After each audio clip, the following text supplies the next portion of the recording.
징징대지 좀 마요. 창피하니까 제발 조용히 좀 살아요. 그날 밤 아들이 보낸 딱 한 줄의 메시지가 제 심장을 뚫고 들어왔습니다. 시청해주신 여러분들, 행운이 대박 나시길 기원하며 구독과 좋아요 한 번씩 부탁드립니다. 여러분의 작은 행동이 제겐 큰 힘이 됩니다. 그 차가운 문장이 제 눈앞에서 번개처럼 번쩍이며 그동안 제가 느꼈던 막연한 불안과 의심이 눈사태처럼 무너져 내리는 소리를 들었죠. 아이들은 나를 걱정한 게 아니었구나. 나를 엄마로 생각한 게 아니었구나. 그 한 줄이 폐지를 줍던 초라한 제 등 뒤에 비수가 되어 박히는 순간 저는 모든 것을 깨달았습니다. 안녕하세요. 제 이름은 이정순입니다. 올해 68세의 늙은 할미입니다. 이 이야기는 늙은 어미가 자식들의 진심을 알고 싶어 스스로를 나락으로 밀어넣은 부끄럽고도 서글픈 고백입니다.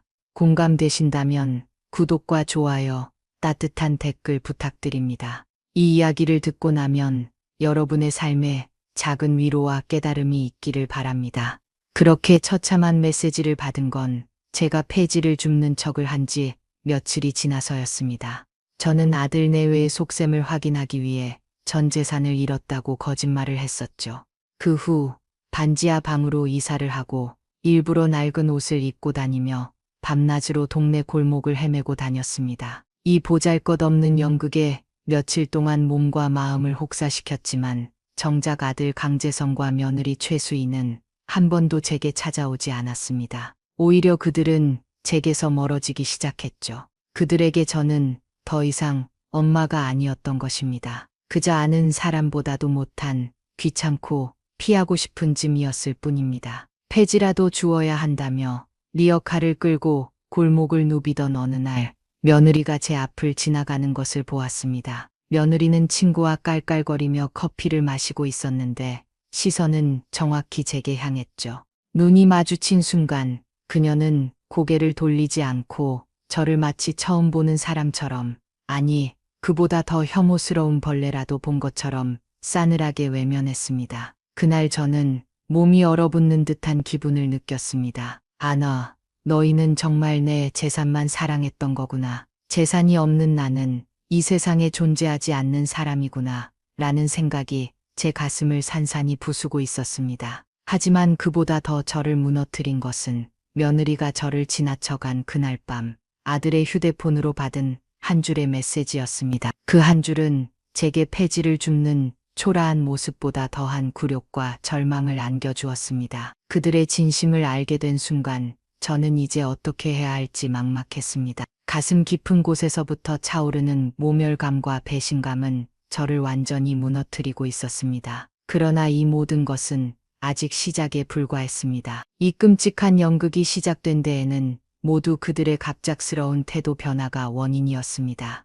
이 모든 것은 몇 달 전으로 거슬러 올라갑니다. 저는 68년의 세월 동안 자식들을 위해 살아온 평범한 엄마입니다. 남편이 일찍 세상을 떠나고 남편의 유산으로 작은 단독주택 하나를 지키고 살고 있죠. 남편이 남겨준 집과 제가 평생 모은 노후 자금, 그리고 연금까지 합하면 누구에게도 아쉬운 소리를 할 일은 없었습니다. 제가 가진 것이라고는 두 자식에게 물려줄 보잘것없는 재산과 평생의 헌신뿐이었지만 자식들을 키우는 내내 저는 행복했습니다. 끼니를 거르면서도 자식들 학원비만큼은 꼬박꼬박 챙겨주던 그때의 저는 그게 저의 행복인 줄 알았습니다. 그렇게 힘들게 두 자식을 키워 장성시키고 결혼까지 시켰습니다. 아들 재성이는 39살에 결혼했고 딸 지수는 36살에 결혼했죠. 자식들이 모두 잘 살고 있는 것 같아 제 마음은 늘 든든했습니다. 그런데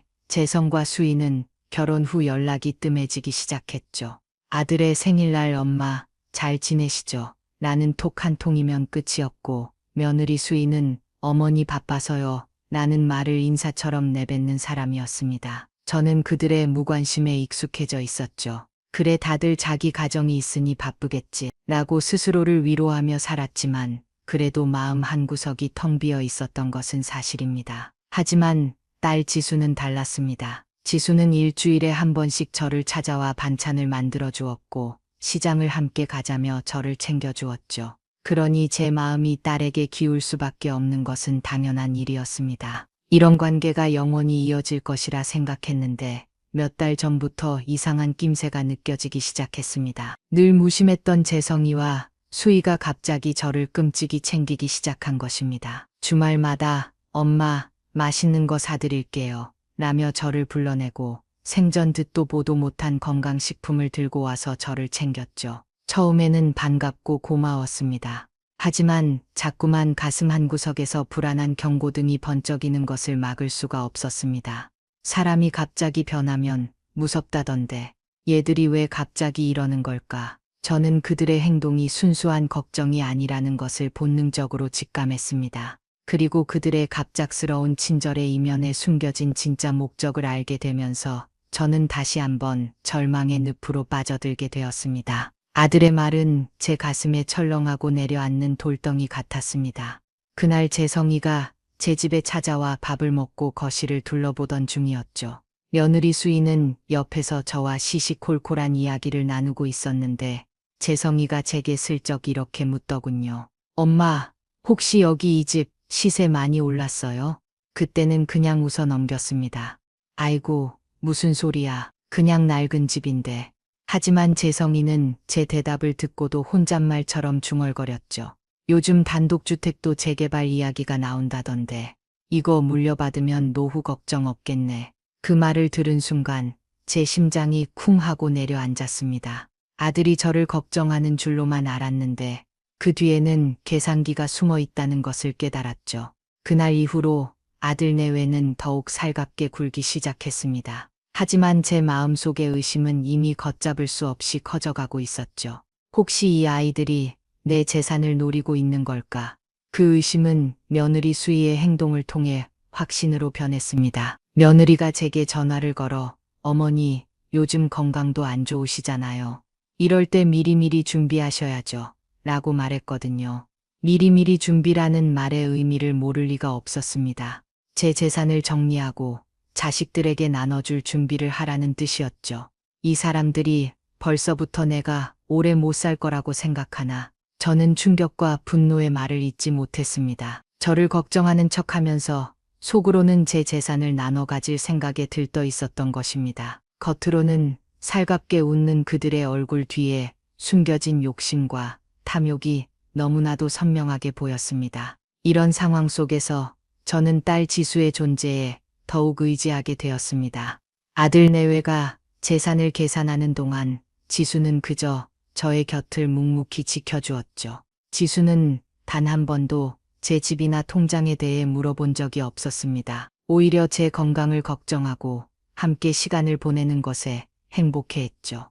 저는 2년 전 남편의 유산이었던 시골 땅 문제로 재성이와 다투었을 때도 지수가 제 편을 들어주었던 것을 기억합니다. 당시 재성이는 저도 모르게 서류를 건드려 땅을 팔아버리려 했었죠. 그때 지수가 제게 화를 내며 엄마가 결정하셔야지. 오빠가 왜 그걸 몰래 챙겨요? 라고 따졌습니다. 그 말을 들었을 때 저는 가슴 깊은 곳에서 뜨거운 무언가를 느꼈죠. 지수 덕분에 저는 시골 땅도 이 집도 지킬 수 있었던 것입니다. 내 자식이라도 다 믿을 수 있는 건 아니구나 라는 씁쓸한 깨달음을 얻었지만 그래도 저는 마지막까지 아들을 믿고 싶었습니다. 어쩌면 제가 너무 예민하게 굴고 있는 건지도 모른다는 생각이 자꾸만 저를 괴롭혔습니다. 하지만 제 마음 깊은 곳에서는 이건 사랑이 아니라 욕심이야 라는 냉정한 목소리가 계속 들려왔죠. 결국 저는 결심했습니다.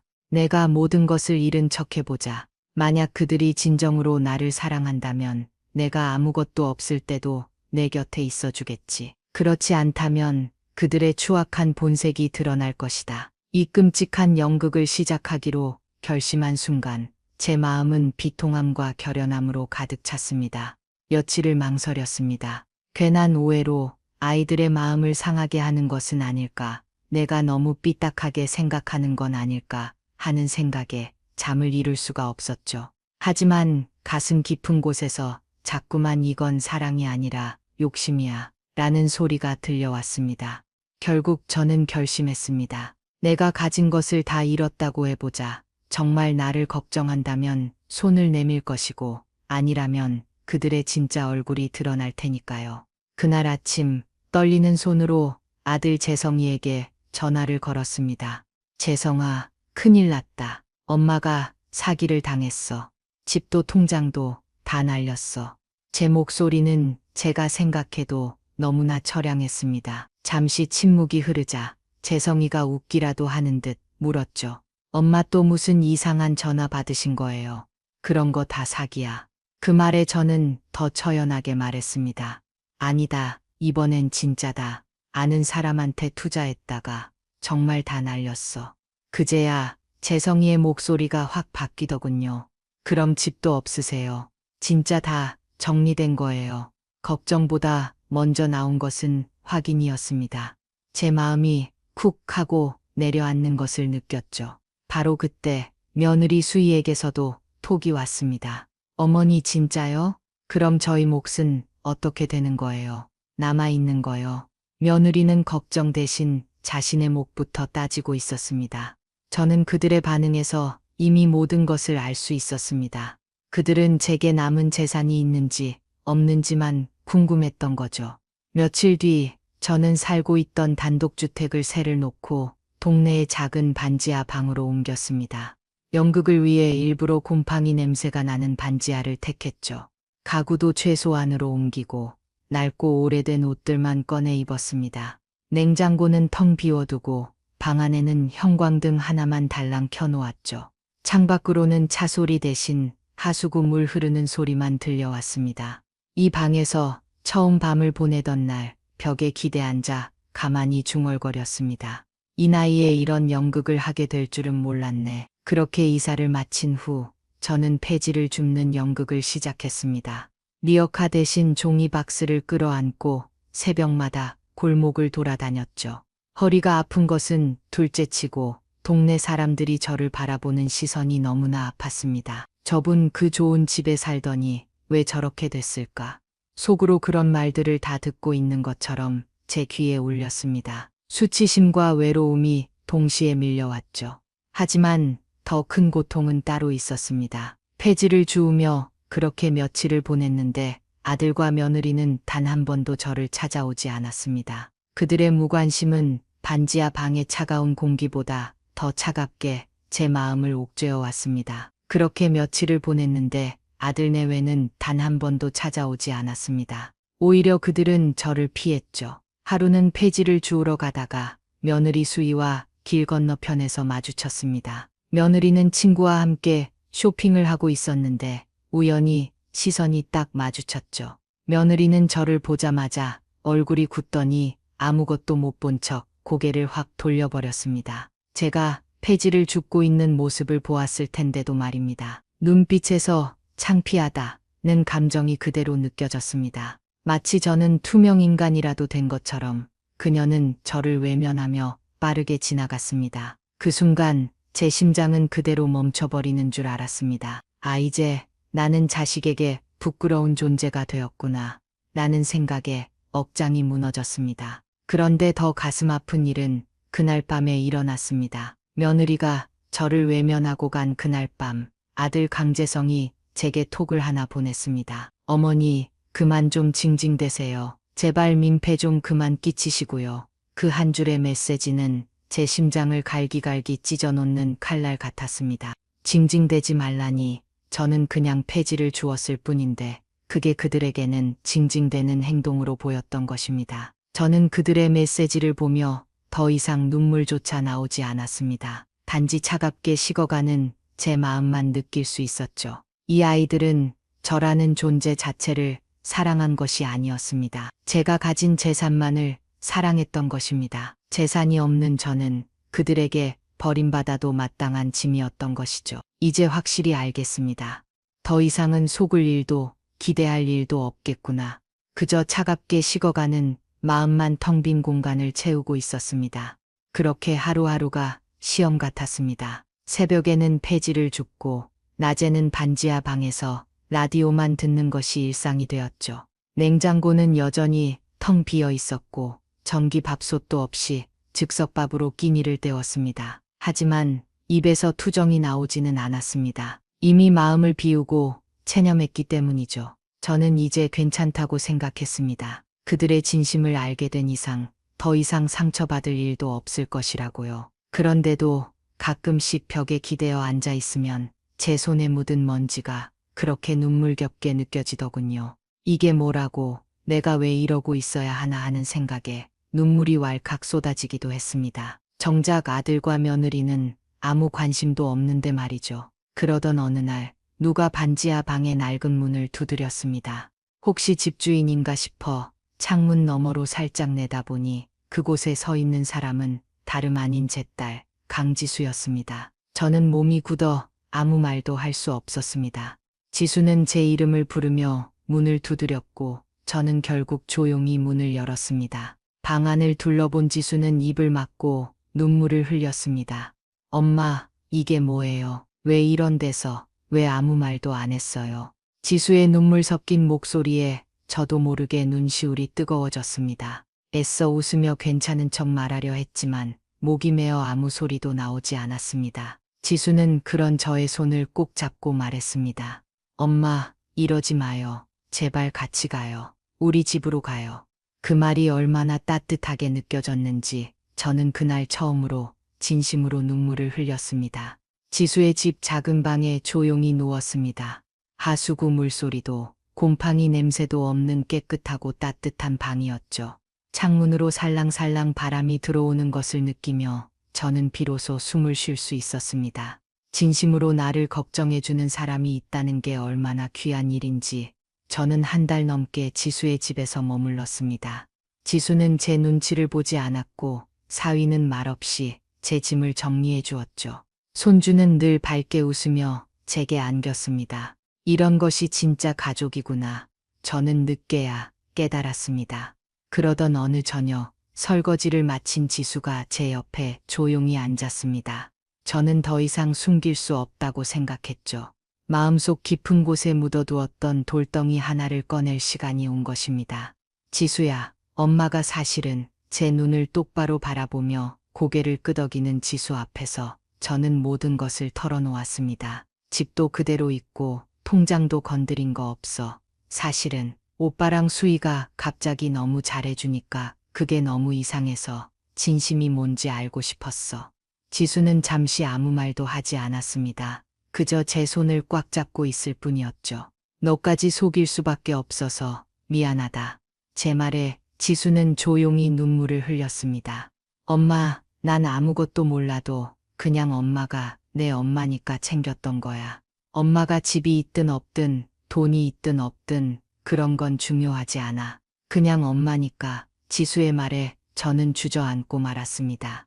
제 인생에서 단 한 사람, 조건 없이 제 편을 들어주는 사람이 있다는 게 얼마나 큰 위로인지 그날 처음으로 알게 되었습니다.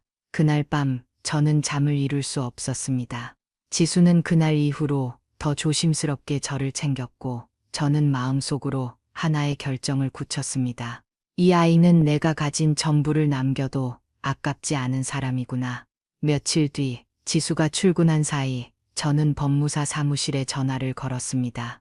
노인 혼자 움직이는 게 쉬운 일은 아니었지만 그날은 이상하게 발걸음이 가벼웠습니다. 상담 예약을 잡고 다음날 지수와 함께 방문했습니다. 엄마, 진짜로 나한테 증여한다고?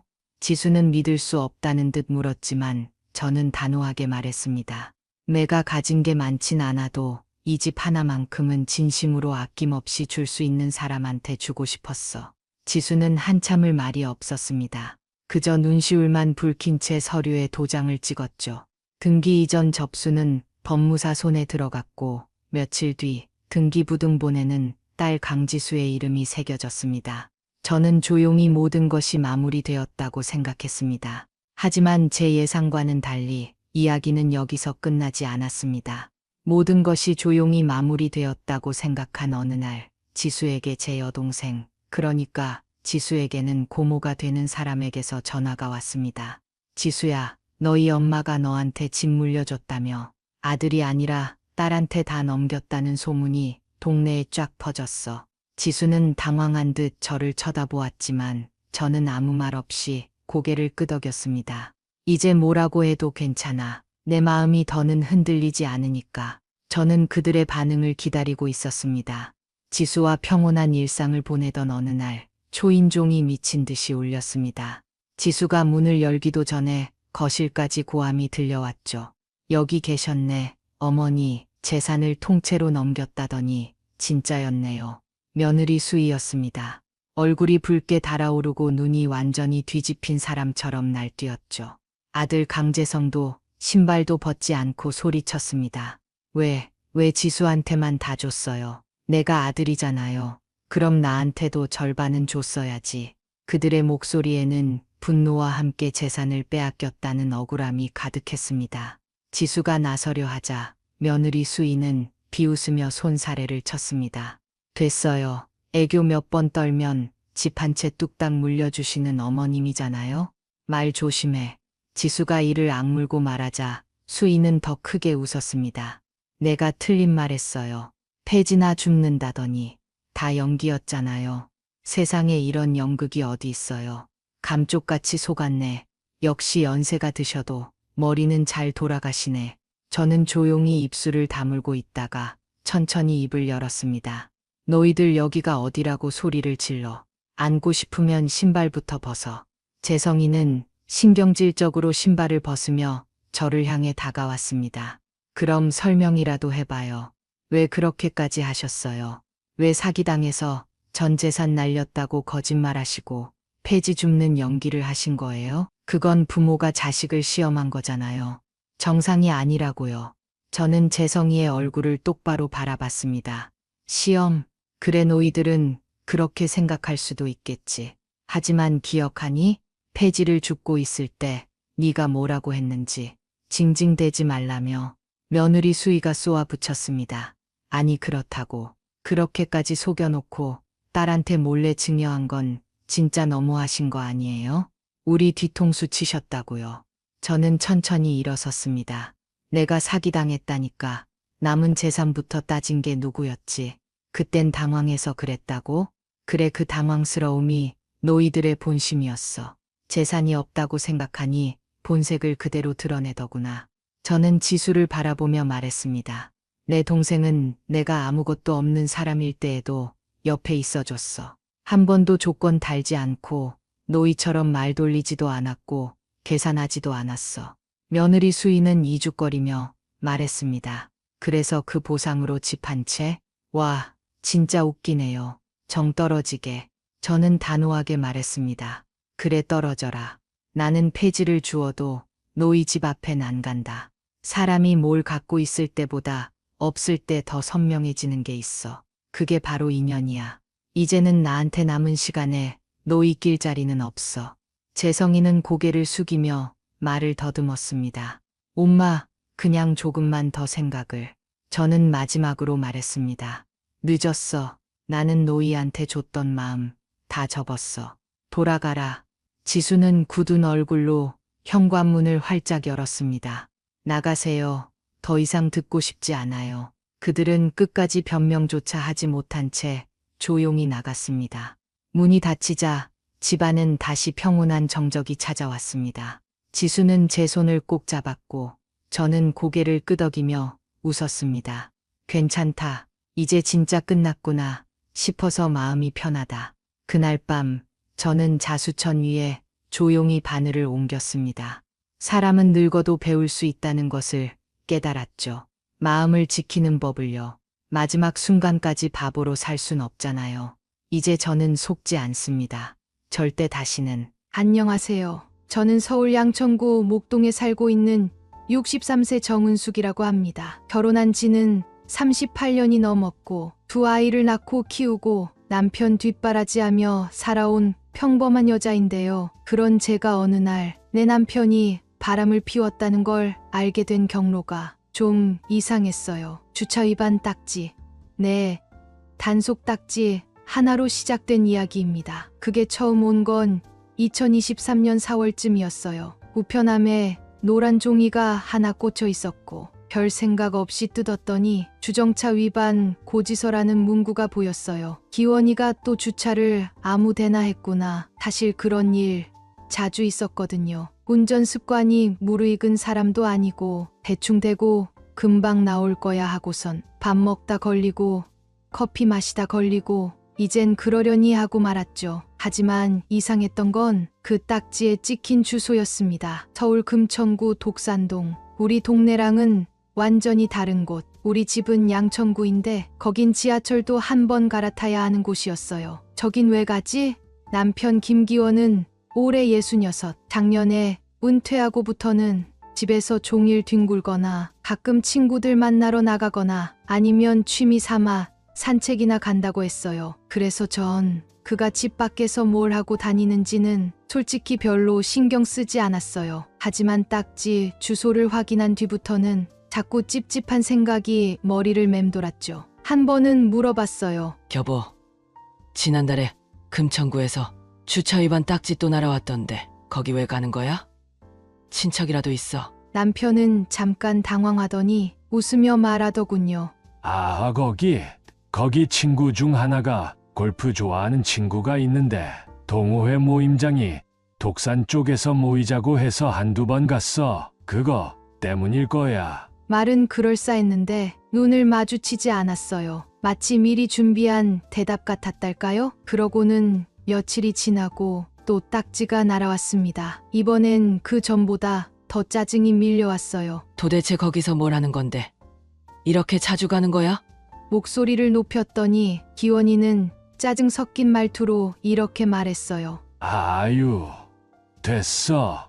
그까짓 거 한두 번도 아니고 내가 딱지 낼 돈도 없냐? 그 말에 나는 더 이상 아무 말도 못했어요. 돈의 문제가 아니잖아요. 왜 거기냐가 문제였는데 그 사람은 애써 본질을 피하려고만 했어요. 그러던 어느 날이었습니다. 남편이 잠시 나간 틈에 거실 탁자에 두고 간 핸드폰이 울리더군요. 무심코 화면을 봤는데 카카오톡 알림이 떴습니다. 조심히 오세요. 오늘도 문 앞에 신발 놓아둘게요.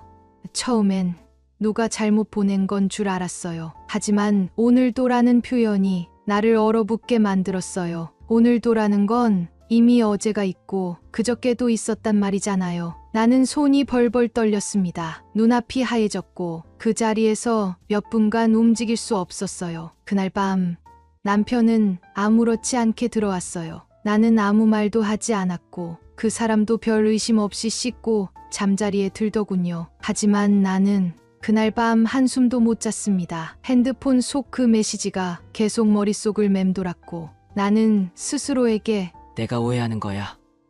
내가 예민한 거야. 몇 번이고 그렇게 말하며 위로했죠. 결국 나는 주차 위반 딱지에 적힌 주소로 직접 가보기로 결심했습니다. 한참을 지하철 타고 골목을 따라 걷고 어색한 동네를 낯선 마음으로 살피며 그 주소에 도착했을 때 나는 그 차를 봤습니다. 내가 매일 아침 닦아주던 그 사람의 차.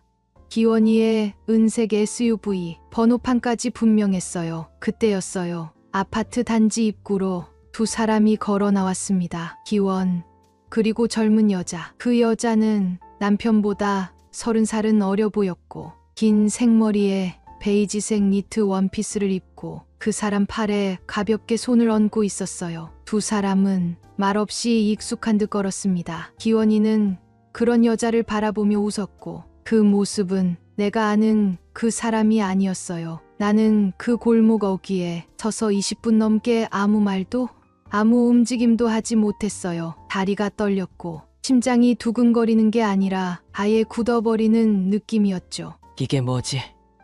내가 지금 뭘 본 거지?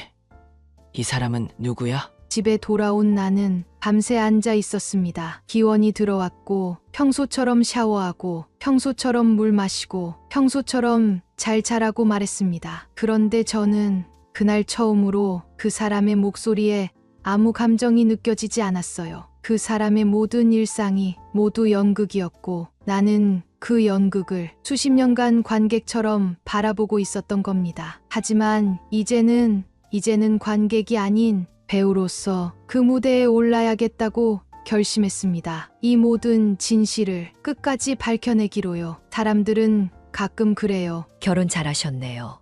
자녀도 잘 크고 남편도 점잖고. 그 말 들을 때마다 나는 애써 웃었습니다. 왜냐면 그 말 속엔 내가 겪어온 시간들이, 내가 눌러온 감정들이 단 한 줄로 다 지워지는 기분이 들었거든요. 저와 김기원은 1985년 봄에 처음 만났습니다. 그 사람은 당시 서울의 중견 전자회사에 입사한 지 5년 된 30대 초반 대리였고, 저는 동네 친구 소개로 그와 맞선을 보게 됐죠. 솔직히 처음엔 무던하고 딱딱한 사람이었어요. 말도 별로 없고 눈빛도 딱딱하고. 하지만 그 사람이 유일하게 부드러워지는 순간이 있었죠. 회사 이야기를 할 때 그는 눈빛이 달라졌어요. 이번에 부서 이동이 있는데 내가 팀 리더 맡을 것 같아. 책임감도 따르고 좀 두렵기도 한데 해봐야지. 일에 대한 자부심, 성실함, 그리고 말없이 행동하는 성격, 그게 기원이의 전부였어요. 결혼은 그로부터 8개월 뒤였습니다. 1986년 2월, 눈이 많이 오던 날, 양가 가족들이 서로 조심스레 웃던 그날, 저는 이 사람이랑 평생 같이 살면 적어도 남들처럼 크게 다투진 않겠구나 싶었죠. 그건 맞기도 틀리기도 했습니다. 결혼 후 3년쯤 지나 아들 주호가 태어났고, 그로부터 13개월 뒤 딸 소영이 태어났어요. 두 아이를 키우느라 정신이 없던 그 시절, 기원이는 회사 일로 늦게까지 바빴고 주말에도 거래처다, 보고서다 하며 바빴죠. 저는 불평하지 않았어요. 오히려 열심히 사는 남편 둔 게 복이지 싶었고, 남편의 셔츠에 다리미질을 하며 그가 출근하는 뒷모습을 자랑스러워하기도 했어요. 하지만 그 시절부터 우린 잘 웃지 않았어요. 저는 아이들과의 전쟁을 치르느라 하루가 어떻게 가는지도 몰랐고, 기원이는 점점 말이 없어졌어요. 대화가 없다는 게 처음엔 편했죠. 싸울 일도 없고 서로 간섭도 없고. 근데 그게 오래되면요, 그게 서로를 지우는 일이 되더라고요. 기원이는 자기 감정을 드러내는 사람은 아니었어요. 기쁘다는 말도 슬프다는 말도 표정으로는 알 수 없던 사람. 그 사람이 화내는 모습을 30년 넘게 살아오면서 정확히 3번밖에 못 봤어요. 그만큼 무던한 사람이었고, 그만큼 속에 뭘 품고 있는지도 몰랐던 사람이었죠. 기원이가 임원으로 승진했을 때 우리 가족은 처음으로 해외여행도 다녀왔어요. 주호는 고등학교 2학년, 소영이는 1학년이었는데 그때 사진을 보면 지금도 마음이 이상해요. 아이들이 아빠 하며 기뻐하고, 기원이는 카메라 렌즈를 피하듯 고개를 돌리고 있고, 나는 아이들 틈에 서서 웃고 있는데 지금 보면 그 웃음이 어쩐지 조금 텅 비어 보입니다. 시간은 흘러 아이들은 대학에 가고 결혼하고 각자의 삶을 살기 시작했어요. 남편은 정년을 조금 남겨두고 임원 퇴직을 하게 됐고, 그 후로는 집에 있는 시간이 많아졌죠. 전에는 기원이 퇴직하면 여행도 다니고 카페도 다니고 영화도 보자. 그렇게 말했지만 정작 은퇴한 남편은 늘 피곤하다, 허리가 아프다, 골프 친구 만난다, 이런 핑계로 저와 마주 앉는 걸 피했어요. 그 무렵부터 제가 말하면 대꾸가 없고 같이 밥을 먹어도 핸드폰만 들여다보는 날이 늘었어요. 당신은 왜 이렇게 말이 없어졌어? 아, 그냥 피곤해서 그래. 그래도 내 말은 들어줘야지. 내가 뭘 안 듣는다고 그래. 이런 말들이 오가는 시간이 점점 줄고 결국 대화 자체가 사라졌죠. 그리고 그때 주차 딱지가 날아오기 시작한 겁니다. 그때 저는 깨달았어요. 이미 그 사람과 나는 오래전부터 멀어지고 있었구나. 나만 모르게, 나만 부정하면서 우리 부부는 괜찮다고 믿고 있었던 거예요. 딸 소영이는 한 번 이런 말을 했어요. 엄마, 아빠는 참 남 같아 보여. 둘이 같이 있는 걸 어릴 때도 많이 못 봤어. 그 말을 듣고 웃으며 넘겼지만 속으로는 눈물이 맺혔어요. 나는 애써 그 모든 걸 당연한 부부의 흐름이라 여겼어요. 하지만 지금 생각해보면 그건 외면이었고, 그 외면 속에서 기원이는 다른 현실을 만들고 있었던 거죠. 유는지, 그 여자의 이름은 아직 남편의 입에서 직접 듣지 못했어요. 하지만 나중에 알아보니 그 여자는 기원이가 회사에 다닐 때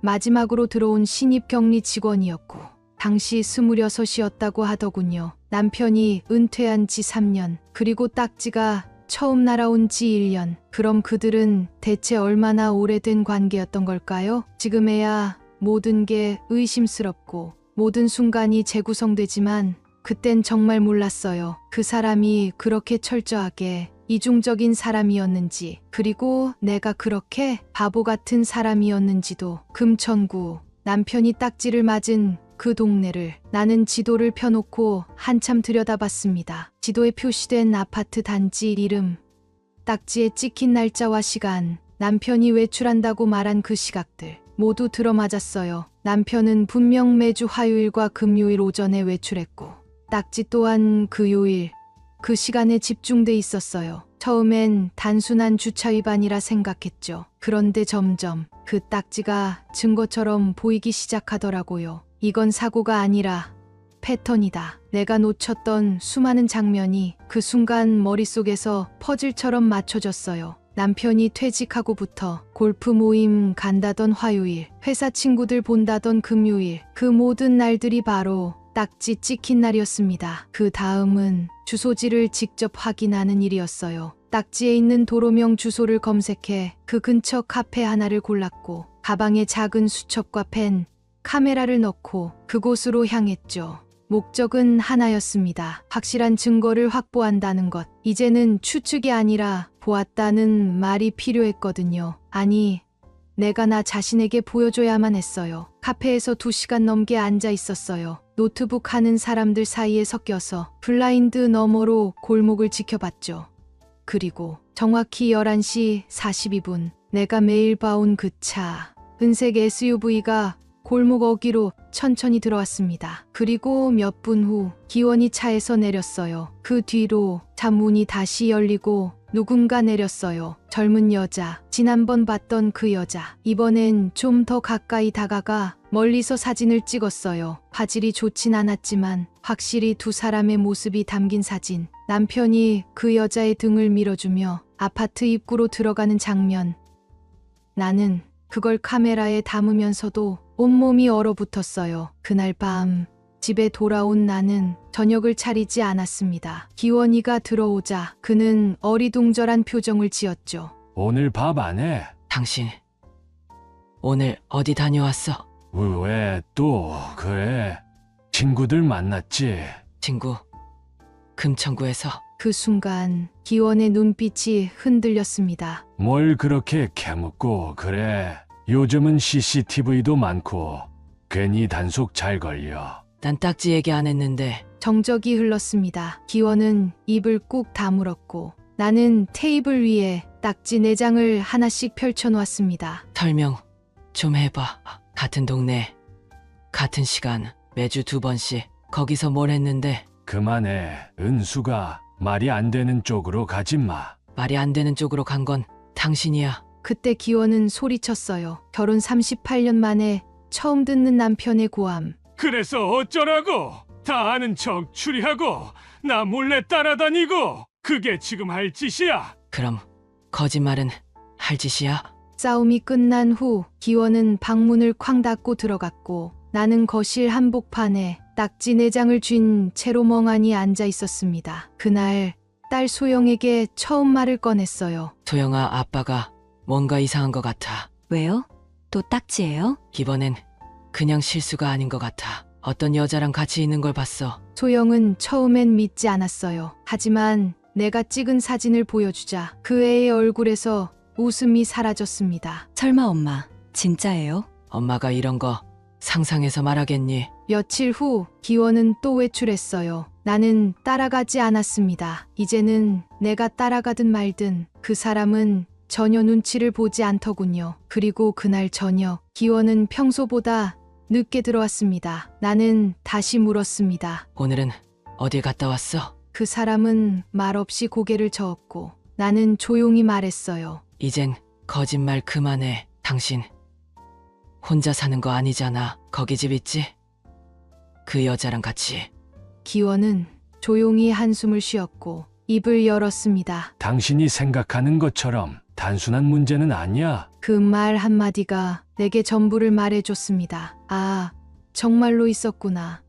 그리고 그 사람은 지금 그걸 합리화하려고 하는구나. 사람이요. 상처를 받을 준비가 되어 있는 건 아니에요. 나는 나대로 상상했고 의심했고 이쯤이면 확실하다고 느꼈지만 정말로 그 여자를 마주쳤을 때 나는 그게 또 그렇게 무너지는 일이더라고요. 딱지가 말해준 그 장소, 그 차, 그 남자, 그 여자, 이제 전부 눈으로 확인했지만 그날 이후로 나는 한 걸음도 못 나갔어요. 대신 딸 소영이 움직였어요. 엄마, 아빠 폰에 위치 추적 어플 깔려 있는 거 혹시 아세요? 뭐? 무슨 어플? 예전에 가족 안심 위치 공유 앱 간 적 있잖아요. 그거 아직도 켜져 있더라고요. 나는 순간 숨이 멎는 것 같았어요. 딸은 조용히 말했어요. 내가 확인해 봤는데 매주 정해진 시간에 똑같은 위치, 그리고 거기 아빠가 오후 3시부터 6시까지 3시간씩 체류해요. 그제야 나는 확신했습니다. 이건 그냥 외도도 아니고 그냥 외출도 아니고 이건 이중생활이었어요. 딸은 내 눈치를 살피며 말했어요. 엄마, 그 여자가 누군지 제가 한번 알아볼게요. 엄마가 더 다치기 전에. 며칠 후 딸은 조용히 나를 방으로 불렀어요. 엄마, 이름이 윤은지래요. 출생연도는 1989년. 아빠가 다녔던 회사의 격리팀 직원이었대요. 격리팀. 응. 회사 내부 게시판 캡처까지 찾았어. 입사 공지에 이름 올라와 있었고 아빠가 퇴직하기 2년 전에 입사했더라. 나는 그 순간 내 머릿속에서 이상한 퍼즐 조각 하나가 맞춰지는 느낌을 받았어요. 퇴직 전 기원이 회사에서 많이 피곤해하던 시기, 술 냄새가 자주 나던 시기, 옷에 향수 냄새가 묻었던 시기, 나는 그걸 다 그냥 넘겼죠. 요즘 스트레스 받겠지. 부장이라면 저 정도는 겪겠지. 회사 사람들하고 어울리겠지. 나는 그 모든 걸 합리화했고 그 사이에 기원이는 그 여자를 만나고 있었던 겁니다. 딸은 거기서 멈추지 않았습니다. 직접 그 여자의 SNS까지 추적했더라고요. 엄마, 이거 봐요. 이 계정은 비공개인데 프로필 사진에 아빠 차가 찍혀 있어요. 그건 내가 매일 청소해줬던 그 차.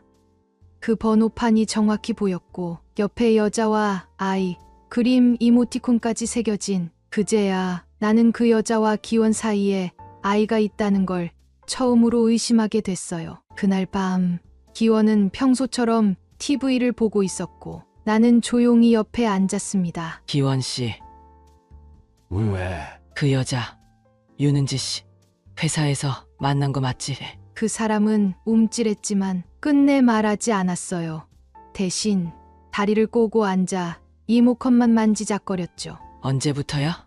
은수가 그만하자. 이게 무슨 재판도 아니고. 그럼 그냥 넘어가. 당신은 애까지 만든 사람하고 같이 살면서 나랑은 아무 일도 없었다는 듯이 사는 게 당연해. 나는 가정을 깰 생각은 없었어. 그 말에 나는 폭발했습니다. 가정을 깰 생각이 없었다고. 그럼 지금 이게 뭐야? 같은 시간, 같은 장소, 같은 여자라 아이까지 있다며? 그게 가정을 지키는 사람이야? 기원은 잠시 말이 없더니 혼잣말처럼 말했어요. 그 아이는 내 아이인지 확실치 않아. 확실치 않다니? 그 여자가 말했어. 확실하지 않다고. 하지만 그냥 믿고 있었어. 내가 그 말을 들었을 때 분노와 함께 이상하게 안도감도 함께 밀려왔어요. 그래, 아이가 아니면 우리 가족을 완전히 잃은 건 아닐지도 몰라. 그런데 그것도 결국 자기 합리화였어요. 며칠 후 나는 그 여자가 사는 집 앞까지 찾아갔습니다. 초인종을 누르자 문이 열렸고 그 여자가 문을 열었어요. 정말 말 그대로 내 딸 같은 나이였어요. 저 누구세요? 김기원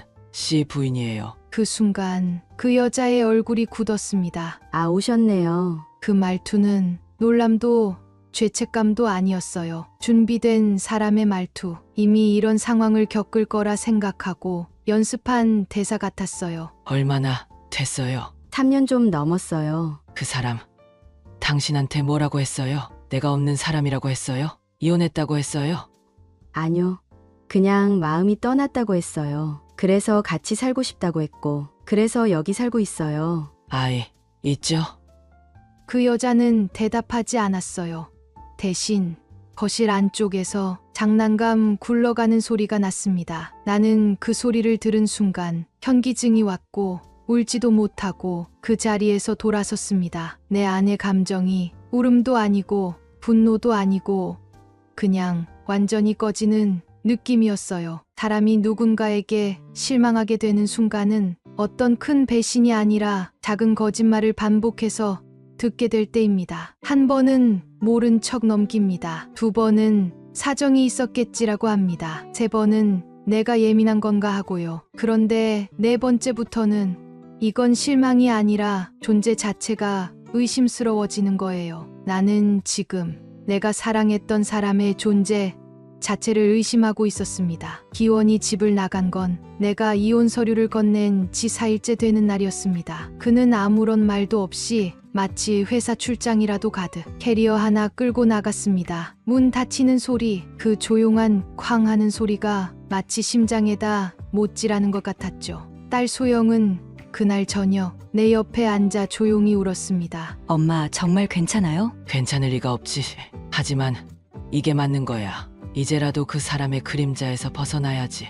아들 주호는 해외에서 급히 귀국했습니다. 그 아이가 집에 들어왔을 때 저는 단단히 마음 먹고 말했죠. 주호야, 너도 힘들 텐데 엄마 걱정은 하지 마. 그 아이는 말없이 제 손을 잡았습니다. 그 손끝이 얼마나 따뜻하던지요. 그 순간 처음으로 내가 혼자가 아니다란 생각이 들더군요. 하지만 그렇게 가족이 나를 감싸줘도 밤은 길고 외로웠습니다. 가끔은 무의식 중에 기원이 앉던 자리를 바라보기도 하고 그 사람이 쓰던 머그컵을 본능적으로 손에 쥐기도 했어요. 그런 자신이 너무 한심하게 느껴졌고 욕실에 들어가 혼자 거울을 보며 울었습니다. 근수가 이제는 너를 사랑해야 해. 그 말을 하루에도 수십 번씩 속으로 되뇌었어요. 그동안 내가 나 자신을 사랑하지 못했다는 걸 이제서야 알게 됐거든요. 며칠 후 기원이 연락을 해왔습니다. 이혼 서류 잠깐 얘기 좀 하자. 우리는 근처 찻집에서 만났습니다. 기원은 말수가 줄어든 듯했지만 그 특유의 도망가는 눈빛은 그대로였습니다. 은수가 내가 유는지랑 한 건 그냥 실수였어. 3년을 살았는데 실수야. 처음엔 그랬어. 근데 나중엔 책임져야 할 것 같더라고. 그 애가 아이 낳겠다고 하니까. 그 순간 나는 폭발했습니다. 책임! 내가 너랑 결혼해서 애둘 낳고 38년을 너만 바라보고 산 건 뭐야? 그건 책임 아니야? 기원은 말없이 입술을 깨물었습니다. 하지만 미안하다는 말은 끝내 하지 않았습니다. 그날 나는 조용히 이혼 서류를 꺼내 책상 위에 올려놨습니다. 이건 너한테 주는 마지막 기회야. 지금이라도 정리할 거면 아이한테는 정직하게 말하고 재산도 정확히 나누자. 기원은 알았어라고 말했지만 나는 그 말도 믿지 않았습니다. 실제로 그 사람은 내가 확인하지 못한 비밀 계좌와 부동산 일부를 유는지에게 넘기려 한 정황이 변호사를 통해 드러났어요. 그제서야 나는 이게 단순한 외도가 아니라 기획된 이중생활이었다는 걸 알았죠. 법률사무소에 앉아 담담하게 상담을 받는 내 모습은 얼마 전까지 살림만 하던 아줌마가 아니었어요. 담당 변호사는 조용히 말했죠. 남편분은 두 집 살림을 해왔고 혼외 자녀 여부가 확정되면 위자료 청구도 가능합니다. 재산 분할은 최대치로 요구하십시오. 나는 고개를 끄덕였습니다.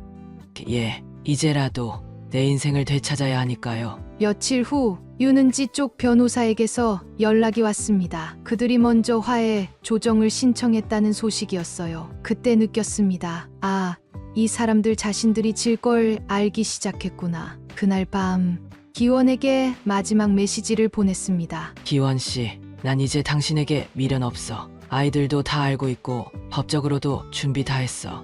늦었어. 이제는 내가 선택할 차례야. 기원이 집을 나간 뒤 집안은 이상하리만큼 조용했습니다. 그 사람의 신음 소리도 이따금 새어나오던 코 고는 소리도 식탁을 툭툭 치던 버릇도 모두 사라졌는데 그 공백이 평화가 아니라 고통으로 밀려왔습니다. 나는 하루에 3번은 그 사람 자리에 앉아 식탁을 바라봤습니다. 아침밥을 차려도 숟가락이 하나 비었고 TV를 켜면 아무도 채널 돌려란 말을 하지 않았죠. 그런데 그게 더 서글펐습니다. 이게 정말 끝일까? 내가 먼저 이혼 서류를 건넸고 그는 말없이 짐을 싸고 나갔지만 마음 한구석에선 어딘가 아직 기적 같은 반성을 바라고 있었는지도 모르겠습니다. 하지만 기적은 오지 않았습니다. 며칠 뒤 변호사 사무실에서 내가 준비한 자료를 보고 변호사가 말했습니다. 위자료 청구 가능합니다.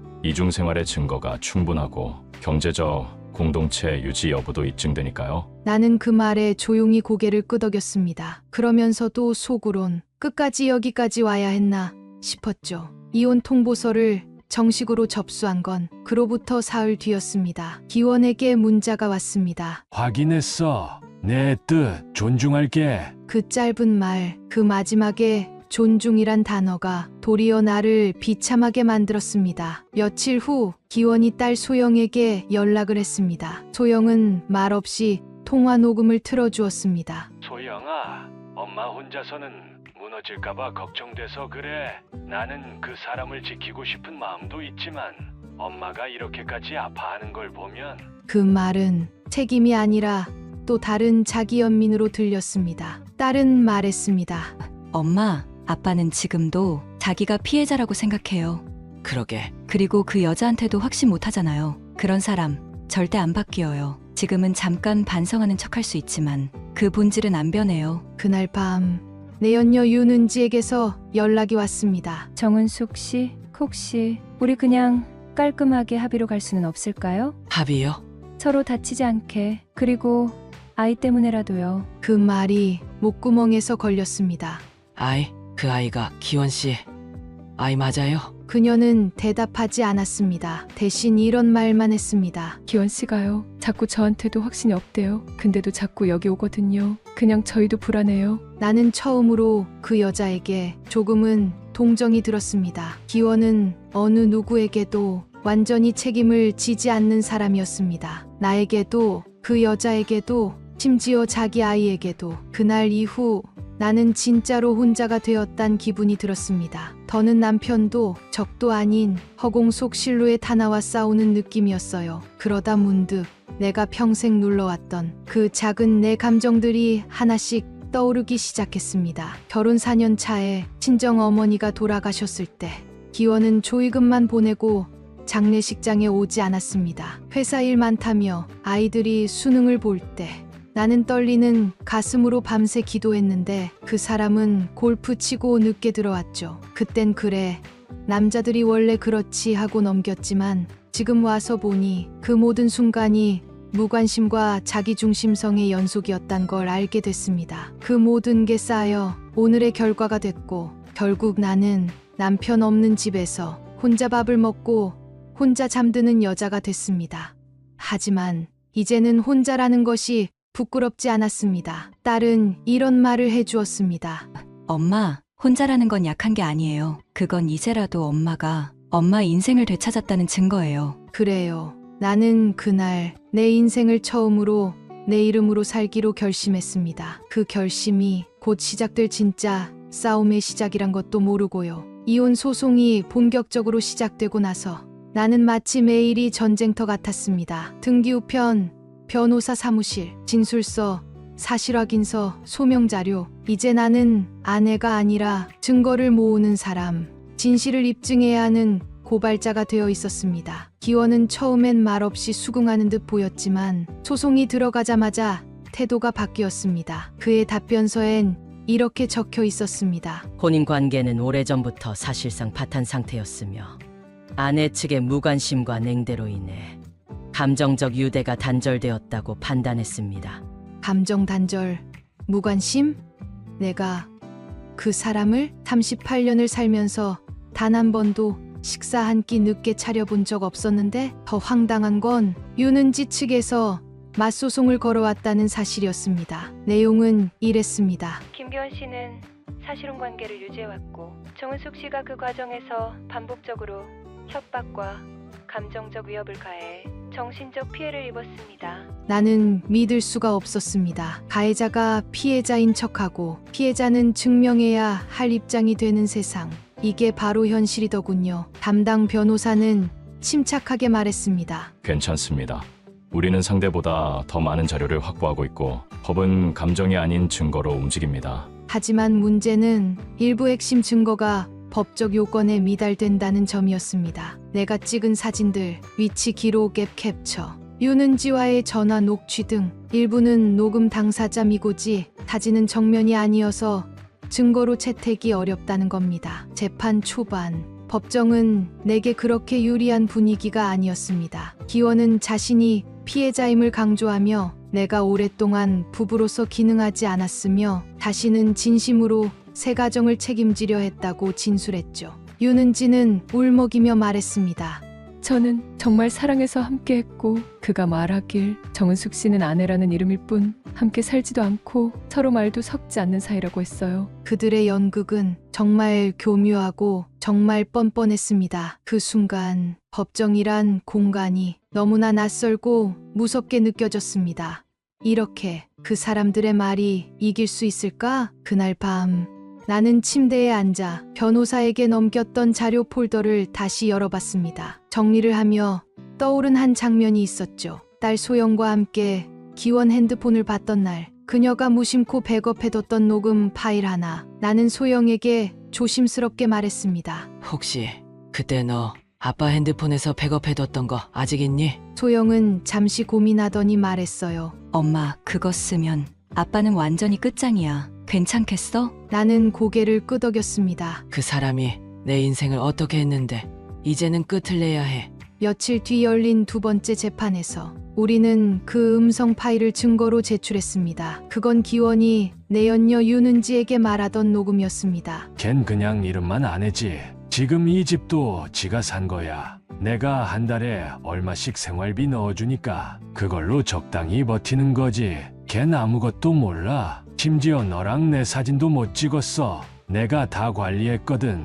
그 음성은 이중생활을 사실상 자백한 증거였고 그가 사실혼을 주장했던 모든 논리가 탄산조각 났습니다. 재판부는 즉각적으로 반응했습니다. 판사는 윤은지 측에 강하게 말했죠. 이 사건은 사실혼이라기보다 기존 혼인관계에서 파생된 명백한 외도 관계로 보입니다. 정은숙 씨 측에 전적인 위자료 및 재산 분할권이 존재합니다. 그날 법정을 나서는 길, 기원은 나를 쳐다봤습니다.